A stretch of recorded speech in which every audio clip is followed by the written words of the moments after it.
Drivers, start your engines!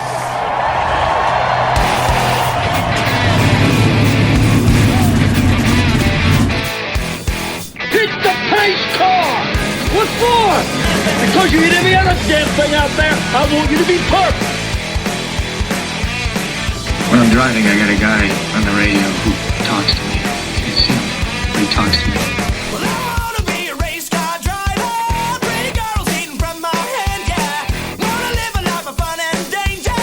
No sweating working for the man, alright. Well, I wanna be a firefighter.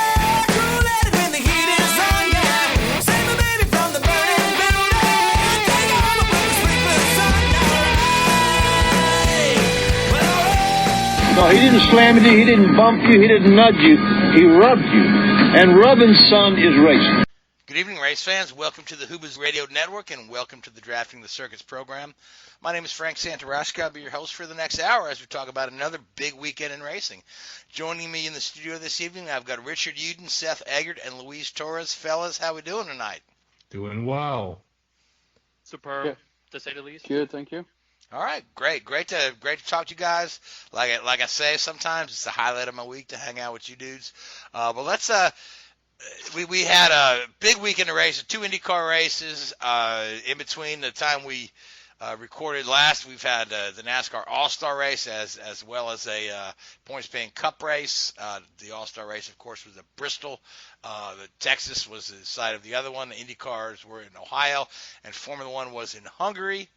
Your winners this week in Iowa was all Penske weekend. Simon Pagenaud winning race 1. Joseph Newgarden winning race 2. Lewis Hamilton dominated in Hungary. Chase Elliott won the All-Star race for NASCAR, and it was Austin Dillon taking that win in Texas. But before we get into the racing action, big news coming out of Indianapolis just this morning. They have fully released their plan and an 88-page document with all their plans for the state and local officials and guidance for the fans on how the Indianapolis 500 will be held this year, what it's going to look like, how they're going to distance people. But it looks like at this point anyway, everything is a go. They're anticipating, they're saying approximately 25% capacity.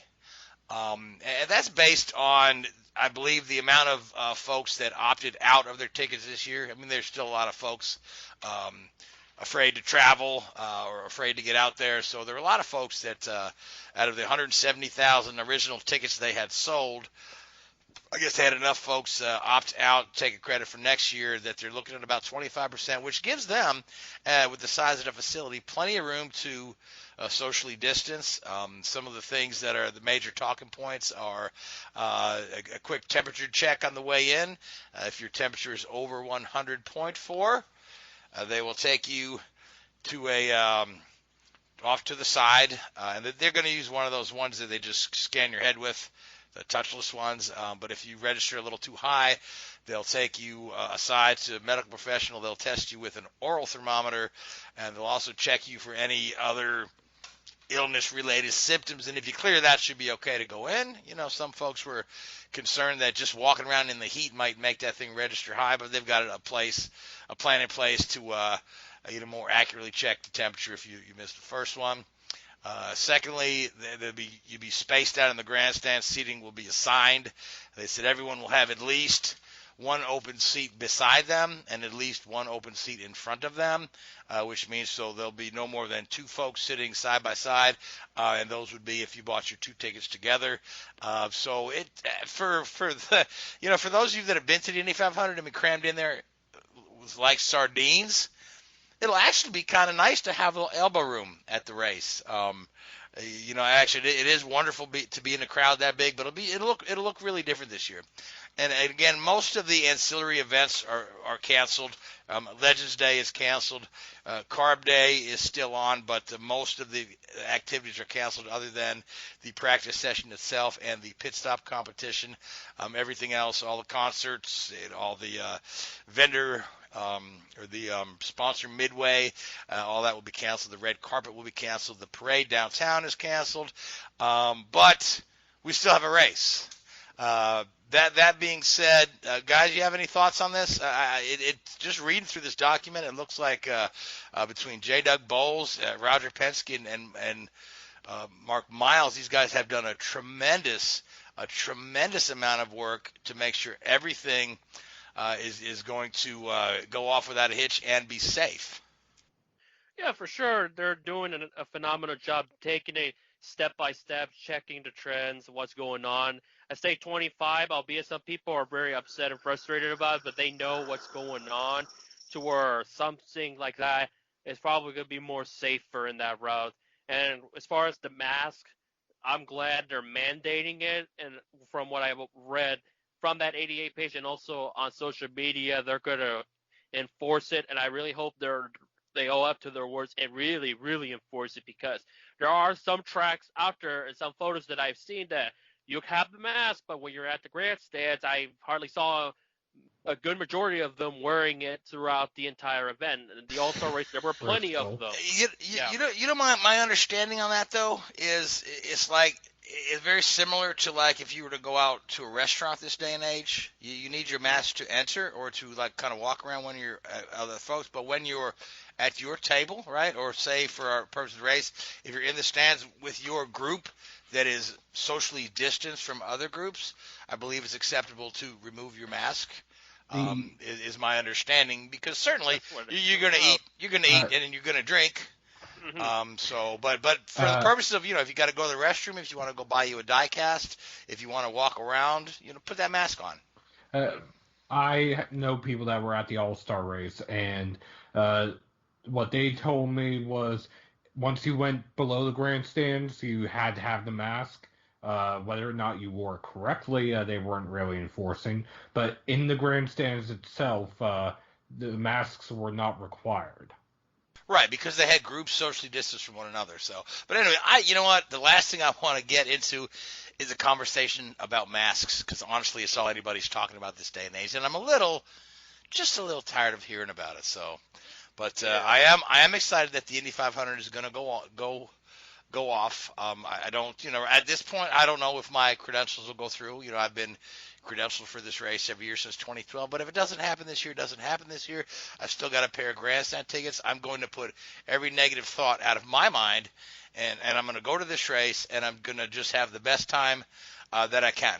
I enjoy all those other ancillary events, but the main focus is the race itself, and the race itself is still going to go on. We've still got a tremendously competitive field, and the last several races have been great. So I'm still just really looking forward to it, because, for the last several months, I'm just waiting for, the other shoe to drop and say, no, now we're going to push it to October. Now we're not going to have an Indy 500. So I'm really excited that this whole plan was put together. I commend those guys for their hard work, and I'm glad that the state and local officials have approved everything.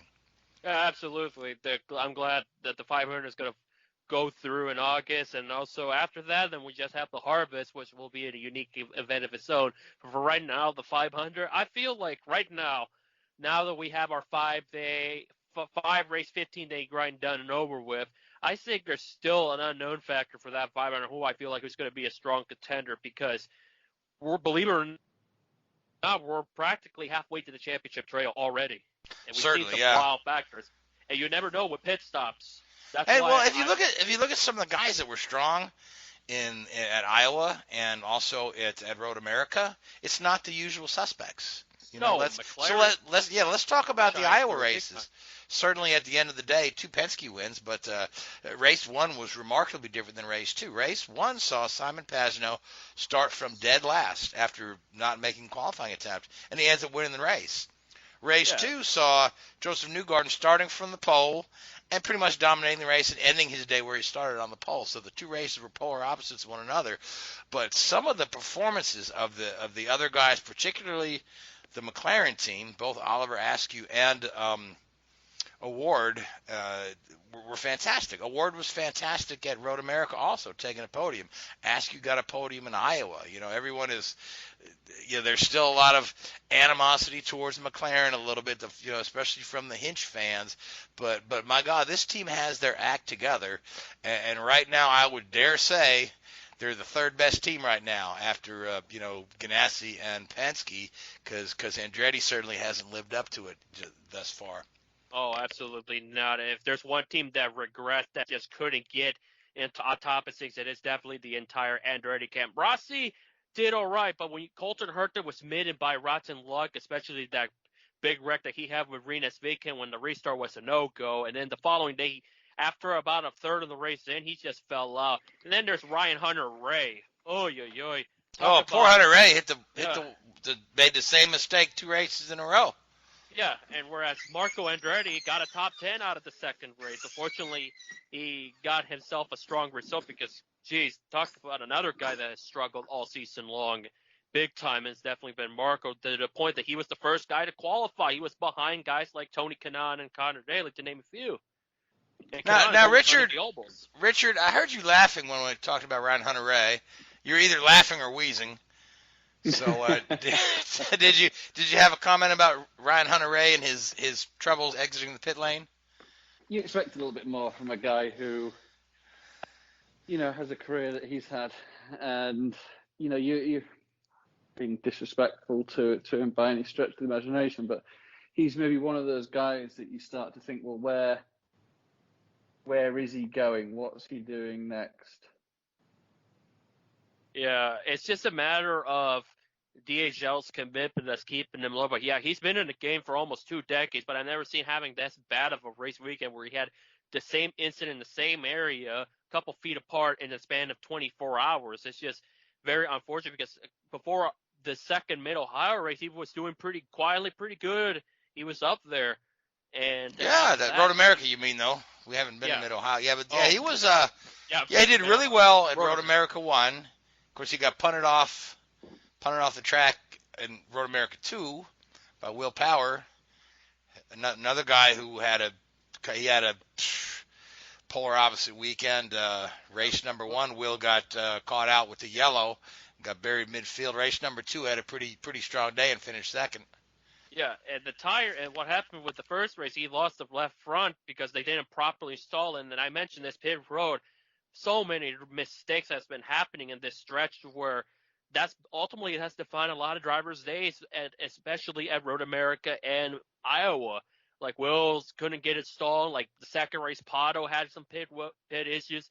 So many. That's been the main theme of this year. Besides Dixon and Dixon pretty much controlling this championship right now is those pit stops. And come August, I hope over time, if they have time, depending on how COVID and all of that stuff pans out as far as regulations of when to be at the shop, works out because they got little time to practice and we're seeing all those mistakes. But yeah, right. Speaking of willpower. No, go ahead. Speak about willpower, but then I want to circle back to the pit stops and I got a question for Richard. Yeah, speaking of willpower, he pretty much made it very clear that he's not happy about the pit road being closed under yellow because it's bitten him a couple times. It's been a new garden, and they feel like if they lighten it up or change it, then maybe this title would have been much closer. But when I look at it, I understand his sentiment. Yeah, he said it at an ice tub after the race, but at the same time, that's been implemented in other sanctions when the yellow comes out, pit road is closed. Yeah, that's not going to change. I mean, Will's been unhappy about that since they threw the thing in there. But if you recall, before they had they closed the pits, they used to have fun things like pit fires and stuff like that. So we don't want to return to that. But now, Richard, you've served on a race team. I know you've not been an over the wall crew member, but you've worked some long stretches, and these guys literally raced 5 races in 15 days. So do you believe that all these pit stop miscues, the loose wheel nuts, do you believe that's a fatigue factor? No. Okay. Interesting.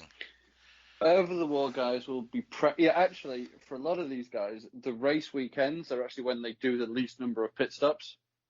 They'll be practicing week in, week out, or day in, day out during the week. They'll do 50, they could do up to 50 a day, or not 50, but 10, 20 pit stops a day when they're practicing and going through training.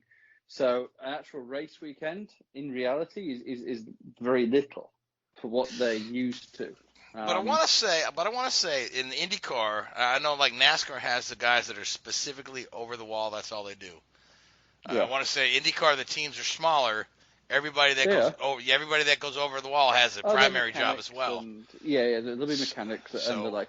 But even so, they will still, especially with the big teams where we've seen some of the problems, the Penske's and the Ganassis and guys like that, they'll spend, at least a day a week or maybe a day and a half, 2 days a week practicing this and doing training. They'll, these big teams, I'm sure, will have on-site gyms and the like, and they'll be doing all this work. At the track, at the shop. So when they come to the track, it just becomes repetition. Now, it could be, I think maybe more of the issue is that they haven't been in the shop, and due to the health and safety restrictions of what everybody's going through right now, maybe the pit stop practices haven't been as intense or as regular. That may be the issue. I don't think fatigue will be. Okay, again, all right. At the top teams, they... there's a reason why they're normally so good. It's because it's just become second nature. It's like a lot of these things. It's subconscious the way they act. So I would be very, very surprised if any of this is due to fatigue. I think it's probably due to potentially lack of practice. Okay. So Seth, you wanted to talk about the aero screens a little bit. We saw some upgrades to the cooling in the aero screen, and some of the feedback was, yes, letting more air in, but it's also letting more kind of grit and sand and stuff blowing around in the cockpit. So what were your comments on the aero screens? Well, that part of it is honestly going to be a small work in progress, but that's minor compared to the fact that, in my opinion, I'm pretty sure it saved at least 2, if not 3 lives this past weekend. Oh, certainly, yeah. VK, yeah. And Ericsson. Yeah. Both those wrecks were scary. But I don't know if you saw the pictures from VK's car in the shop where you can see where it was hit. They're right there on the screen. It busted some of the glass out of it. You can see the big mark there. So, I mean, there's no doubt without that screen, that could have been VK's head. They got hit with whatever made that mark. Or Ericsson's head with the debris falling down from the sky, similar to Justin Wilson. Correct. Yeah, or Henry Surtees as well. But yeah, that's no doubt the Leclerc moment, and it's a reference to his Spa when he was with Alfa Romeo Sauber at the time, where people were saying about the halo, but then when that accident that probably saved Leclerc's life at Spa, now everybody kind of had that hush moment. Sure, not all of it, but. And it's also one of those things where looks can be deceiving, because when you're at night and it's a black car, it's very hard to tell from replays if it hurt VK's car. But then when you saw it in daylight and a day later, you could definitely tell that it could have been much worse. Also, Will Power, maybe at a certain angle that tire probably could have hit it, but it was far off the angle that nothing happened. So it was definitely a learning full night one, to say the least. But with Herta, I know I picked him the last 2 weeks. Maybe I should not pick him and see how his luck turned around. Yeah, maybe you're the bad luck for Herta. Yeah. So, but let's talk about another guy who had a really good weekend, which would be Connor Daly. I mean, I think he finished 8th in race 1 after starting from pole, which is the first pole ever for Carlin Motorsports.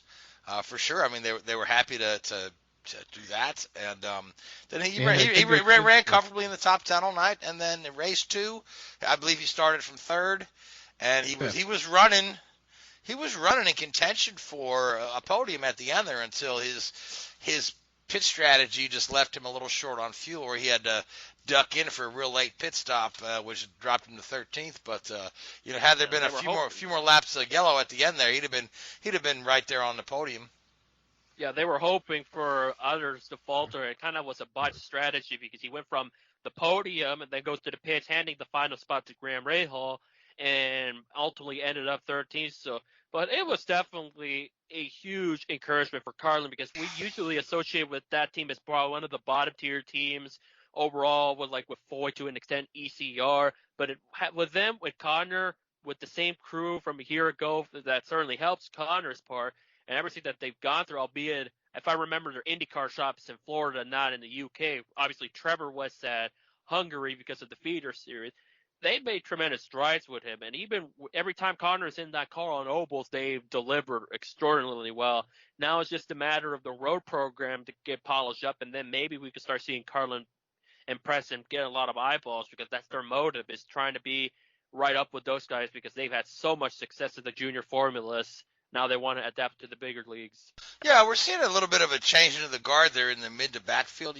Carlin is much improved from where they were a year ago. I mean, they're not out there winning races yet, but my gosh, they won a pole. That's that's something there. McLaren is right on up there. Coyne has had some really good days. Even Foyt has had really good, couple of really good runs with Charlie Kimball there, and it looks like the bottom feeders now is like Ed Carpenter Racing is having a horrible time getting anything off the ground this year. Yeah. VK's had a really tough year. Not all, some his fault, some not. Carpenter, the rookie learning curve that he's going through. Carpenter, of course, wrecked one of the cars on Friday night or Saturday, one of those. It was Saturday. Saturday night, yeah. Carpenter wrecked. And then the Andretti team is all over the place. You know what I mean? They've got, they've got Marco and Veach solidly holding down the back of the field.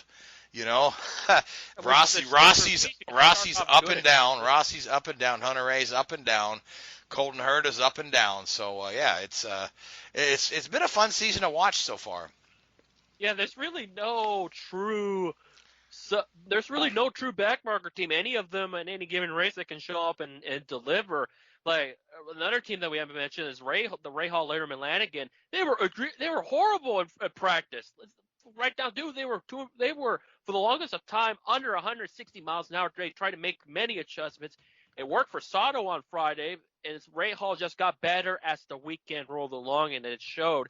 Because they feel like they could probably compete for the championship. Sure, what happened in Road America with Will Power knocked them down a little bit, but for Rahal, it's definitely showing some strides. And it's kind of looking like, to a degree, we'll see how Mid-Ohio and the rest of August coming up goes for him, where he can do what Bourdais couldn't, and that is not have any mulligans and make most of other people's struggles. Because Dixon wasn't much of a contender this weekend. People say it's going to be a true Dixon runaway, but Iowa, a track that's not been good for him, he did okay. Didn't he finish second on Friday?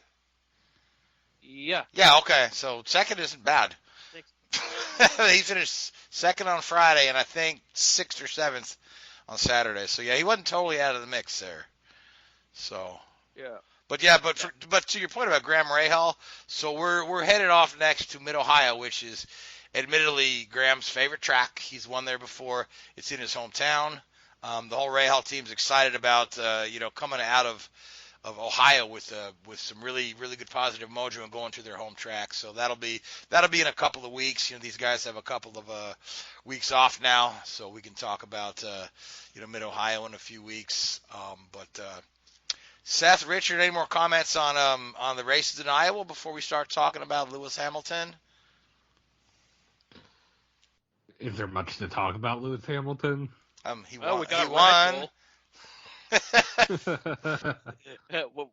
got Red Bull to talk about. Yeah, and Racing Point.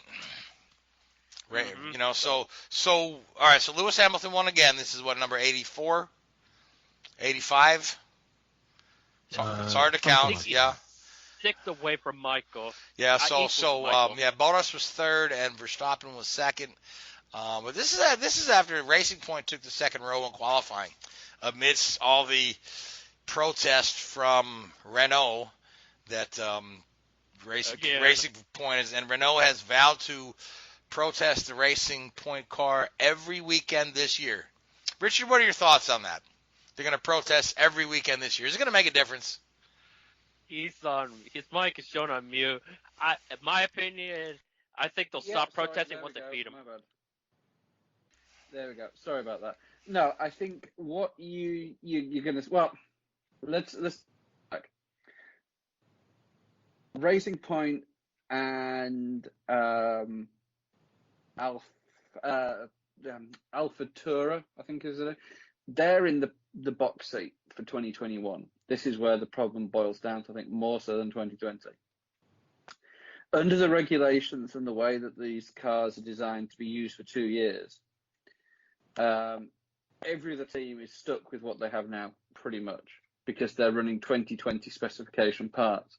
And where they can buy parts from other teams, such as Alfa Romeo and Haas buying from Ferrari, they're using the 2020 spec components.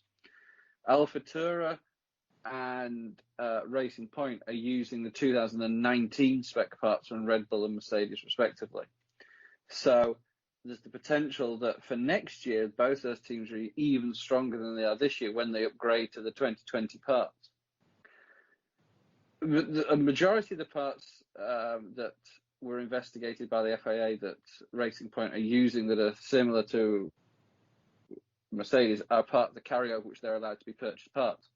The brake ducts, which are what Renault are protesting, are not part of the approved list of parts that can be bought between teams. I think this is more a matter of principle, what Renault are doing, than actual belief that there is something going on there. I've said it before. I don't know the details, but I would be extremely surprised if a high-level vehicle dynamicist or race engineer or somebody in one of those molds hasn't left Mercedes and gone to Racing Point. You can't just look at a car and take photographs of it and copy it in CAD and get the same results. The subtleties and the setup of a car and how to dial a car into specific tracks is, these cars they almost have a personality to them. So I think it's very difficult just to basically take a photocopier and reproduce parts. You have to understand how they work and how to understand, the setup and the finer points of what you can achieve with the parts. So I think that what Renault are doing is trying to make a point and say, look, we need to have a better control of this. And if you're going to allow custom cars, then allow custom cars. Well, I mean, so now Racing Point for their defense, they said they've got 688 technical drawings of theirs. I thought it was 866 or something. Or 866, yeah, something like that. They said they have an awful lot of drawings of technical drawings to prove that that their parts are original and not copied from somebody else. But my only point is, why does Renault want to jump through the same hoops week after week after week and protest it every week only to have it upheld? It seems like they're taking their focus off of their own racing program to worry about these other guys. Well, that may be partly it. But as I say, I think it's more the principle of it. I think they're trying to set a precedent, or prevent a precedent from being set. Prevent a situation coming to the fore where you've got 2 or 3 manufacturers and then everybody else just copies their parts. Certainly you see the copy of philosophies, but I think you look at the brake ducts on the Red Bull and the Mercedes, and for a part that they're not allowed to buy from Mercedes, it looks incredible. Now, I believe in the past you were allowed to buy them, but I think they've changed the rules this year. I may be wrong in that, but I think there's been some change of rules that is what's alerted people to this. They look incredibly similar. So, as I say, I think they're more trying to partly say, okay, well, where do we sit here? Where's the line in the sand on this? Can we just go along and hire engineers from other teams and copy designs? Or is there a certain amount of innovation going on within individual teams that we need to work on?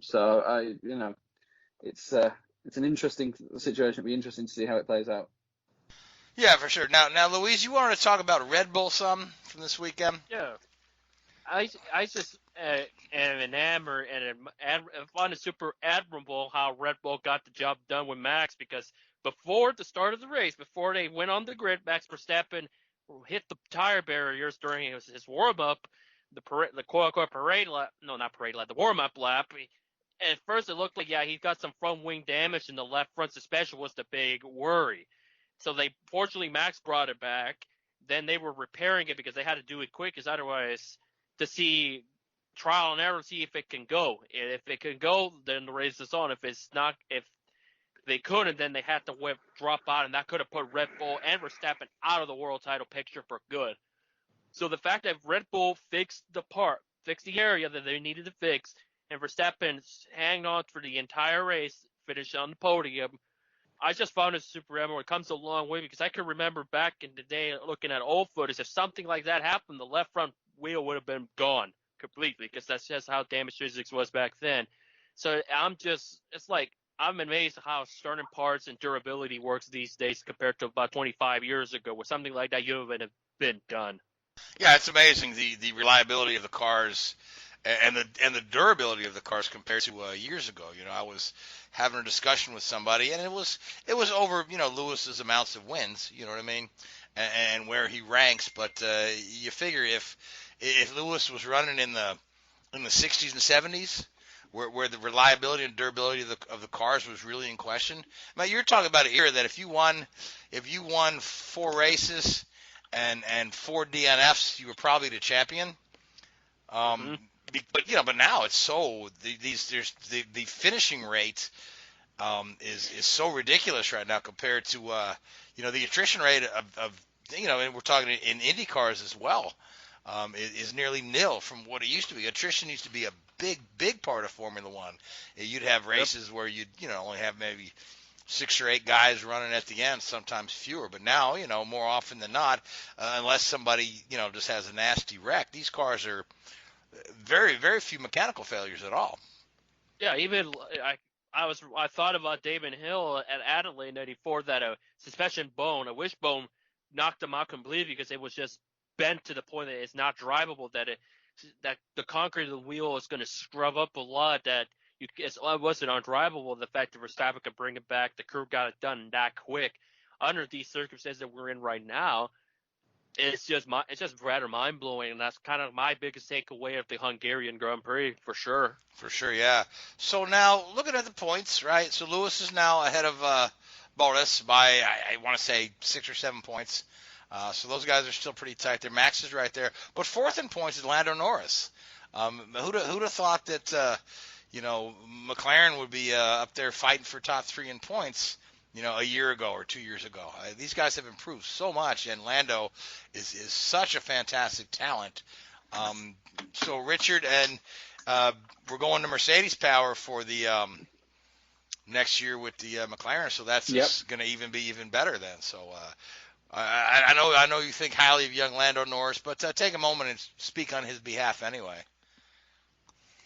Oh, I mean, I don't need to speak on his behalf. I think he's more than capable of, certainly doing what he did on the track to prove what he's capable of. But no, I don't think you can take anything away from him. There was certainly, as he was going through the junior categories, obviously he had in the same way that Lewis Hamilton had the McLaren backing for a number of years. And some of people were maybe questioning his ability a little bit and how close out some of the junior championships, but he's certainly coming to Formula One and then taking to, and also his personality and his demeanor and the way he is with the team and the teammates and the fans, I think is really a breath of fresh air. You've got guys, I think Carlos Sainz is very similar, and Daniel Ricciardo is very, very similar in that mold, and I think that's going to be a great partnership next year. And I think there's 3 or 4 guys out there that are really benefiting the sport in the long term. But yeah, to your point, I think for a while Formula One, the personalities were so stagnant,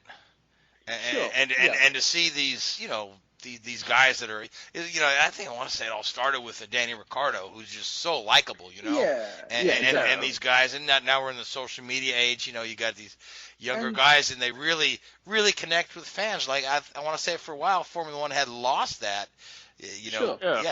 The guys were all robotic. Media, I think Liberty Media have got to take a lot of credit for that as Certainly. well. I think they really encouraged it. But, and this is no disrespect to McLaren and Lando Norris, I think they are a little bit out of position. I think and we talked about this in the past, Red Bull need 2 number 1 drivers. And I really, it's very interesting the feedback and the public support that Red Bull are publicly giving Alex Albon and Christian Horner especially, when he didn't do the same for Pierre Gasly last year. Very interesting how the dynamics working there. I'm not quite sure what's going on.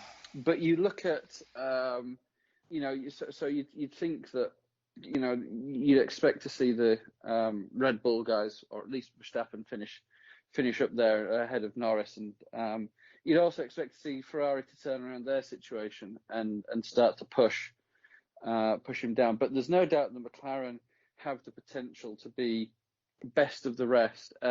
Mind you, if Racing Point are allowed to keep driving, using the car in their current format, and they, execute the results rather than just pure pace, because I think that Racing Point is a faster car than McLaren. Potentially they could move ahead. But it's a great, it's a great midfield battle, as it has been for the last 2 or 3 years. You almost wish you could take the big three out and have a great battle. In the at least one of those big three seem to be taking themselves out. That would be the guys, the red cars. They are Ferraris. I read a thing today. They're getting to just totally reorganize their structure. They've made some technical changes there, and that won't make it. That won't affect anything overnight, because that's more of design philosophy change. And again, Ferrari have got to pitch themselves for 2022 as it is now. Their 2020 season is gone. They can't achieve anything now. All they can achieve now is readiness for 2021, which the cars are fundamentally going to be the same with minor tweaks. There's a token system where teams can, I think, highlight 2 areas of weakness in the car that they can submit. I think it's this week they have to submit proposals to the FIA and say that we want to change these 2 parts of the car, whether it's suspension, whether it's aero, whether it's whatever it may be. And then they get allowance to make those changes. So fundamentally, you're not going to see a huge changes for next year. And obviously it's 2022 with the ground effect and a lot of these other features that they're going to become, that's what they're looking for. And everybody's going to be looking for that if Mercedes keep dominating the way they are. So it's just, as you mentioned there earlier, the reliability of people, it's almost making it harder and harder for teams to differentiate themselves. And because, you don't get the freak results anymore. And I think that's one of the reasons why they've gone, they went from top 6 places points to top 8 to top 10. Back in the day when you had 6, even when you only had 6 places paying out, Minardi would get a point a year, or a Footwork, or a Tyrrell, or, whoever. Certainly. I was looking at it the other day. So the last time that a car won a race that wasn't from one of the big 3 teams was 2012, I think. When Kimi won in a Lotus? Yeah. Abu Dhabi? Yeah, then before that it was when Pascal Wehrlein knows what he's doing. Or Pastor Maldonado. Pastor Maldonado won in the Williams, so it's it's been a minute since anybody else has even had a shot to win. Yeah. Exactly. So that reliability in a way is making it harder for teams to grow in the sport, because you don't get the freak result and we've suddenly got another $5 million worth of prize money that we didn't expect, and when you're trying to encourage teams like Haas and people like that to grow in the sport, but it's hard for them to achieve results because it's so competitive. Right. So I want to save some time to talk about NASCAR. So real quick, Formula One. There's going to be a few more tweaks to the schedule. I understand. The Nürburgring is coming back. Yep, Nürburgring, Imola, and another one in Portugal that I can't remember the name right now. Right. Well, I haven't seen any of this. I'll have to check this out. Okay. It's been rumored. Okay. I think the Nürburgring is a go from what I read this morning. I know they've got Monza and Mugello back to back, haven't they? Mugello's going to hold its first. But next we're off to Silverstone, right? Yes, yep. 2 races, the British Grand Prix and then the 70th anniversary Grand Prix, back-to-back weekends. Right. Somebody was already saying that if Lewis wins both of those, it won't count as winning the record amount of British Grand Prix, because one won't count as a British Grand Prix. And I said, that's probably right. That's accurate. Yep, that's accurate. Circuit-wise, it will, but circuit-wise, yes, but British Grand Prix, So he'll win it next year just to shut people up. Well, sure he will. Yeah, I mean, he'll win it next year just because he's Lewis Hamilton. But anyway, so is that this coming weekend? No. So we have a week off. There's really no true racing going on Sunday, to my knowledge. I don't know about IMSA though. No, they're not Okay. racing. Okay, so there's no racing on Sunday for the first time since the hiatus. Yeah, it's kind of weird that all the races are not on Sunday. Yeah, so. It's terrible that we're complaining about no racing on a Sunday after we went 4 months without any racing at all. Yeah, you're right. You're right. Yeah, Day, yeah. 80 degrees. So see, probably we've been spoiled. We've been having 2-3 races a week and double headers and midday races. Yeah, so it was like, what do you mean no race this weekend? What are we gonna do? Well, we still have 5 in NASCAR. Yeah, there's still include five ARCA as well. NASCAR races. Yeah, so all right. So Seth, speaking of NASCAR, let's talk about the All-Star race real quick because it's pretty well old news right now. But I watched quite a bit of it. I thought it was. I thought the neon lights under the car were a neat little touch that looked really cool on television. I'm sure they looked even better in person. But at the end of the day, the race was, Seth, in your words? It was a little lackluster. Chase Elliott won. He and his father, Bill Elliott, hold the distinction of winning All-Star races not at Charlotte Motor Speedway. And they're the second father-son duo to have won All-Star races following Dale Earnhardt Sr. and Jr. So where did Bill Elliott win his All-Star race? Atlanta. I was gonna say I thought it was home for him. Yeah. But the lights underneath the car, the way it was described before the event, it was much more like what Chip Ganassi Racing had done at Nashville or Vegas last year for the championship celebration, where it was under the entire car, not just the rear of the car. And Chip Ganassi Racing had them where they were changing colors for each sponsor. Granted, I don't know if NASCAR just didn't want it to be that elaborate, where it was to a certain point a test session in that sense. But the way NASCAR described it and the way it was implemented, at least for me, were two different things. Yeah, well, at the end of the day, it looked pretty cool. Yeah, I thought myself it was going to be the entirety of the car, and I was a little surprised when it was just underneath the rear tires and the rear bumper, but it still looked pretty neat. I mean, just for something different to catch your eye. They also had the choose cone, or choose line, however they want to word it. The choose rule. That was supposed to be the craze of all craze. Which it was well intentioned, and I think it did adjust the race a little bit.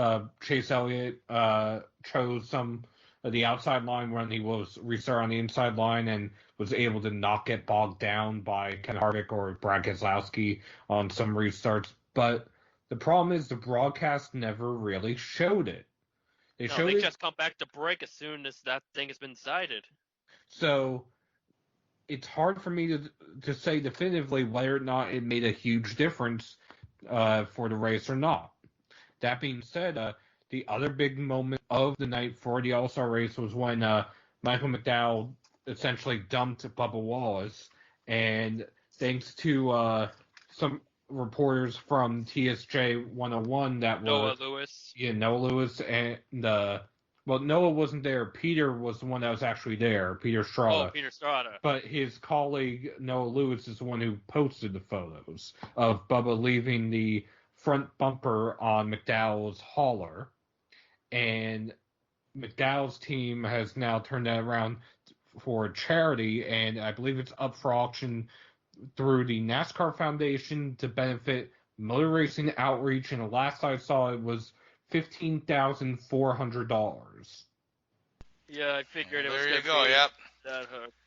Now, didn't I don't want to dwell on this a lot, but didn't Bubba there get on Twitter and say something a little disparaging, perhaps about McDowell and the fact it wasn't on Twitter. It wasn't on Twitter. He said it when he was interviewed immediately after the race. Yeah, he said something about, now I'll get a Christian message on Twitter or something like that, or I don't know the whole particulars of it, but I know some people were a little upset or taken aback or.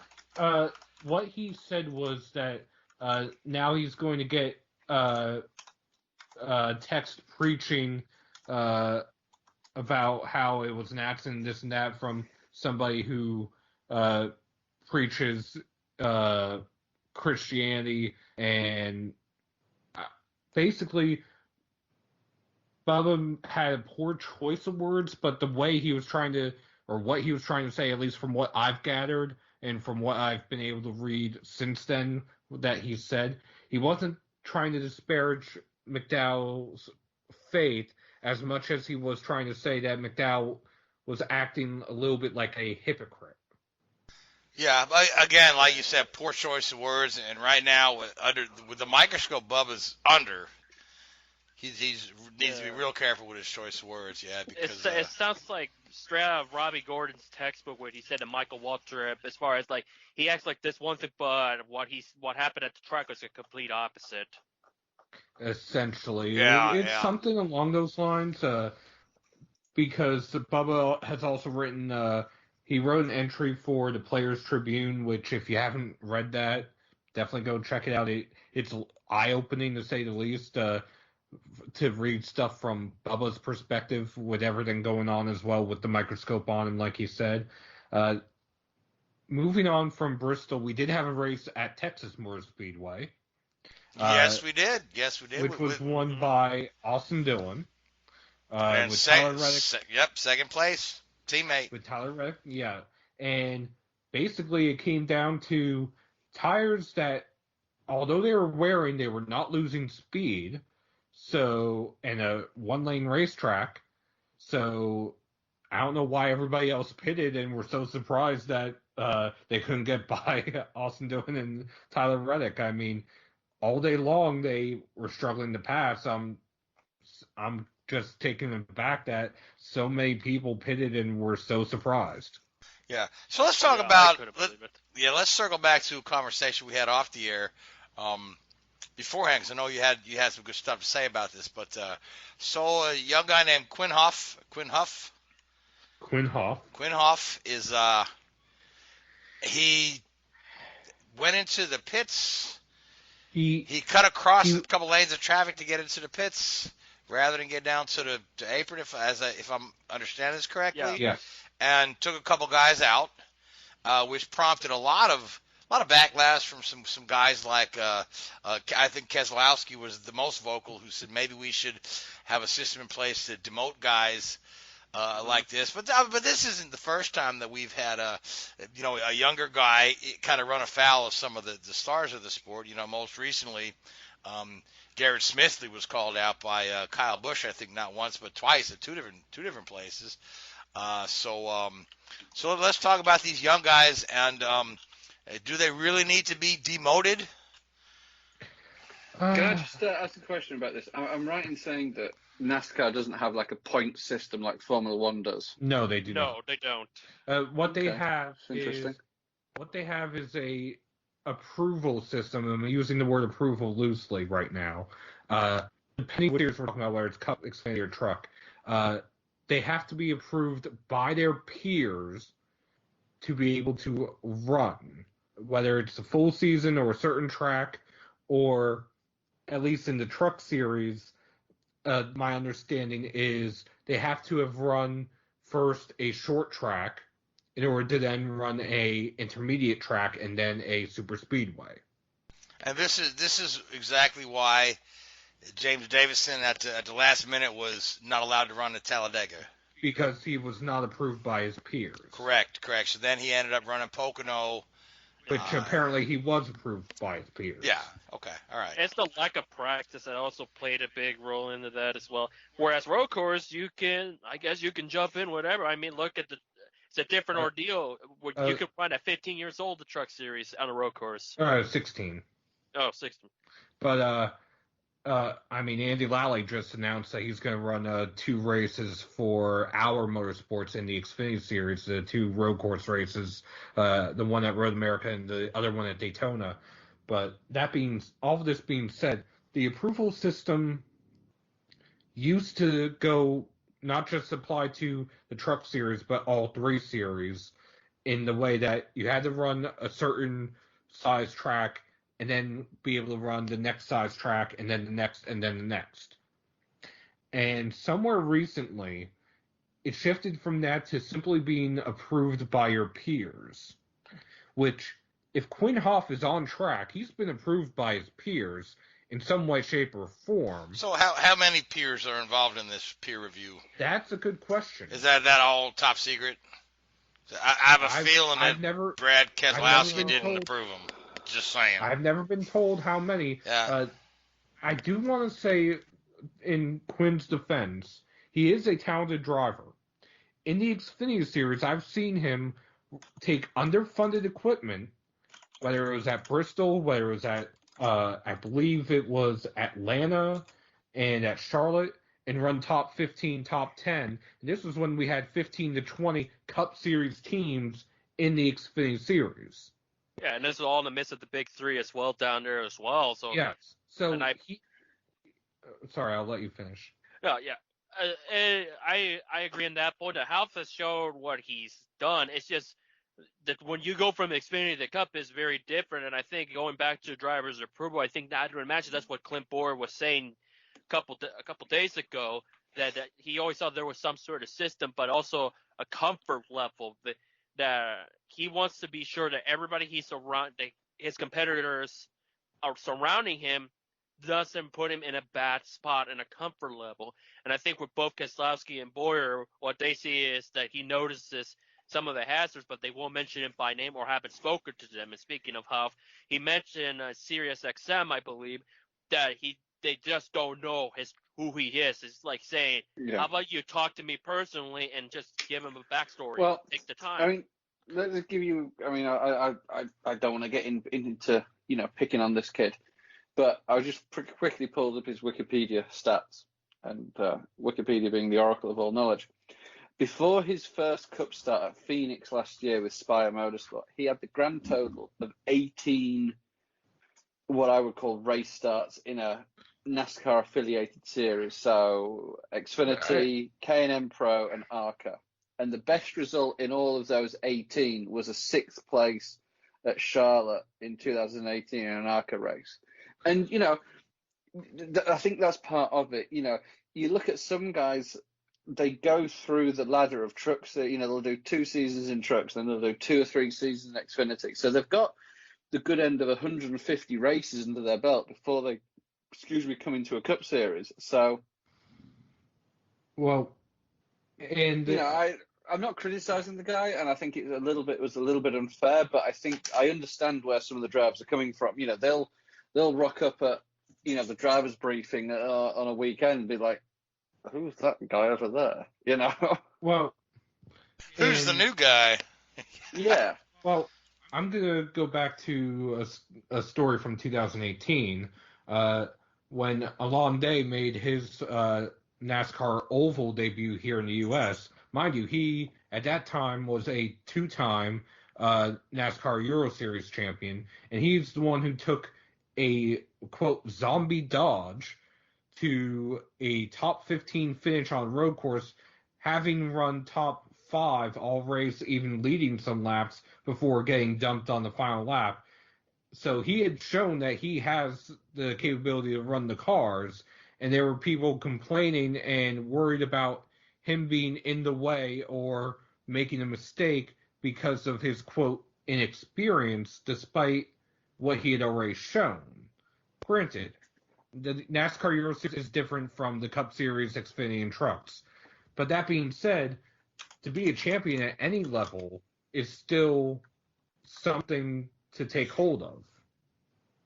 Certainly, yeah. So from all this, we can gather that the story of Cole Trickle just coming out of sprint cars and getting picked up by Randy Quaid and Robert Duvall working on his car, going right in the Cup and winning, probably wouldn't happen in the real world, huh?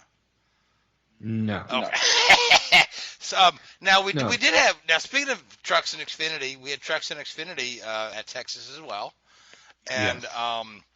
Kyle Busch managed to get that, haven't won anything this year, off his back, and won the Xfinity race, and subsequently got disqualified.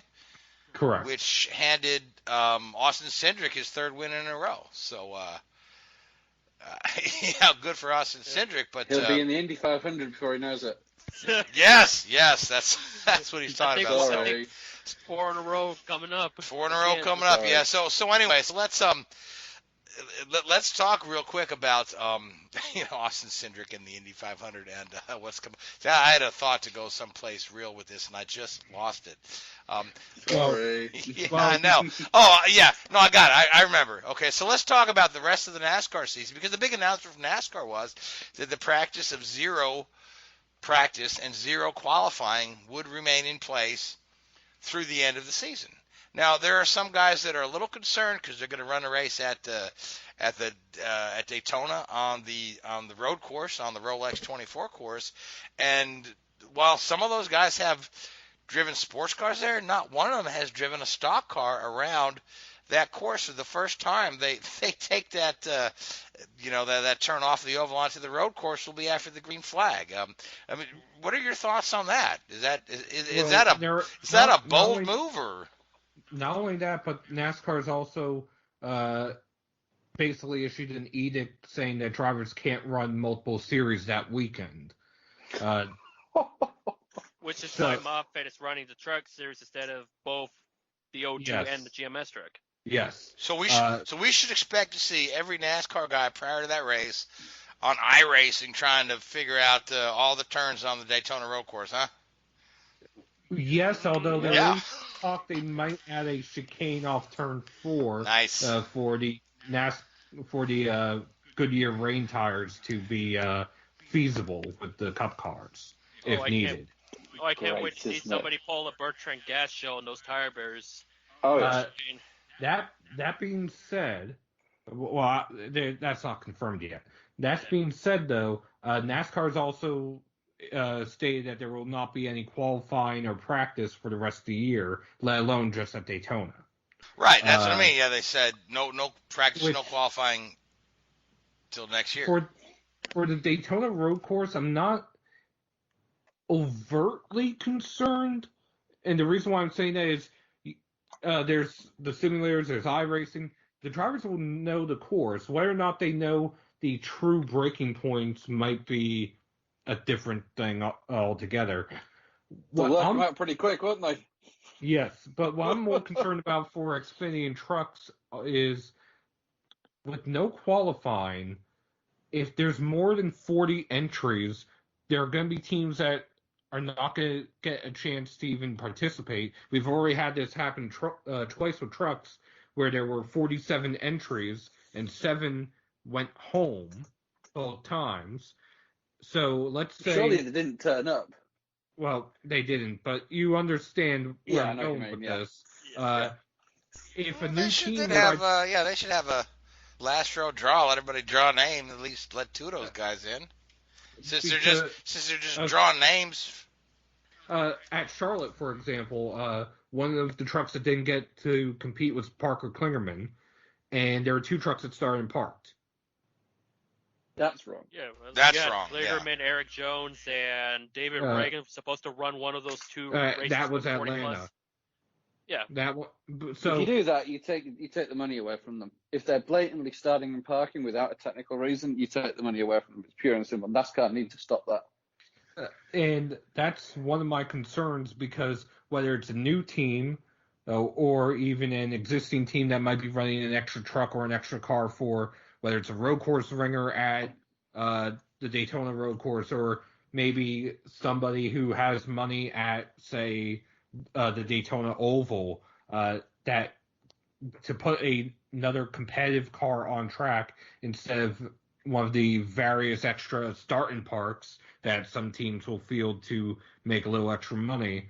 I'd rather see at least qualifying for events if they already know there's going to be more than 40 entries. Certainly. This is what I mean, I understand the desire to, limit the amount of exposure that the teams have now. My understanding of the reason they do this race only, no practice, no qualifying, is so that the teams can fly in and fly out on the same day, and they don't have to have hotels and the like. Now, but surely you could give them half an hour, happy hour for half an hour, half hour. Or say like a half-hour open qualifying, essentially. Don't even. I wouldn't do qualifying because then you'd have to make setup changes, and then they'd be like, we need 2 or 3 hours between. Well, that's why I'm saying. Just say right. That's why I'm saying instead of a half-hour practice, do a half-hour open qualifying session, as many laps as you want to run. That way, whoever is fast actually makes the race, and in theory, they would be the ones who are going to run the full distance. Yeah, and I think it would just to give them a little bit, because excuse me, the vast majority of the guys in the Cup Series, you give them 5 laps on a road course, the ones that are competent will get the braking points pretty close, and they'll know what it's like driving. Again, I don't think it's the braking points going to be the issue. I think it's going to be driving around other people and working out where you can put a car and where you can't put a car, and where the grip is and where the grip isn't. So you just give, if you say the race is at 2:00, then give them from 1:00 to 1:30, and then while everybody's on pit road, say, right, okay, stick some ice in there, cool the cars off, and off you go again. Race time, And another point I do want to make, yes, there are some that have run sports cars around there. Actually, Frank, there are 2 that have run a version of a stock car around there. Harvick and Truex both ran the IROC car. Granted, it's been about 15 years. I was going to say, been a minute, yeah. So. But speaking of IROC, I do want to mention real quick that Tony Stewart and Ray Evernham have teamed up to bring or create the Superstar Racing Experience, which is essentially an enhanced IROC series, from what I've read, which will debut next year, and they've announced that they've signed 5 drivers, and the first confirmed driver is Tony Kanaan. Right, Tony Kanaan confirmed it on his Twitter this morning. So we don't know what kind of car they're running. They're still going to build a car for that, but we can talk about that more next week because, guys, we are out of time. So where's NASCAR off to next, Seth? Kansas, right? Kansas, and that'll be tomorrow night. Well, that'll be Thursday night. Yeah, would it be after you? It'll be going on when the show goes live. So anyway, we are out of time. I want to thank you, Louise and Richard and Seth, and I want to thank the Hoobazoo Radio Network, and I want to thank iHeartRadio and Spreaker and Google Podcasts. And I want to thank all you folks that listen to us every week. Until then, good night. WHOOBAZOO, that's Hoobazoo.com. Enter website.